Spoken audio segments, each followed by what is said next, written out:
جہاں پر دوسرے احکام کے حوالہ سے شریعت اسلامیہ نے ہمیں پابند کیا ہے، وہیں پر زکوٰۃ کے حوالہ سے حدیث پاک عرض کرتا ہوں۔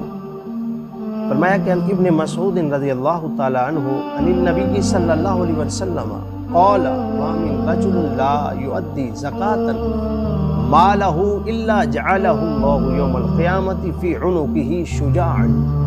ولا يحسبن الذین یبخلون بما آتاهم اللہ من فضلہ۔ اس کو امام ترمذی رحمۃ اللہ علیہ نے جامع ترمذی کے اندر نقل فرمایا۔ آپ فرماتے ہیں کہ حضرت عبداللہ بن مسعود رضی اللہ تعالی عنہ آپ علیہ السلام کا ارشاد نقل فرماتے ہیں کہ جو شخص اپنے مال کی زکوٰۃ ادا نہیں کرتا، قیامت کے دن اس کا مال گنجے سانپ کی شکل میں اس کی گردن میں لٹکا دیا جائے گا۔ اور راوی کہتے ہیں کہ جب اس کے بارے میں آپ صلی اللہ علیہ وسلم نے فرما دیا تو پھر آپ نے آیت کا مصداق جو ہے وہ ہمیں سمجھایا اور یہ آیت تلاوت کی، جس کا ترجمہ یہ ہے،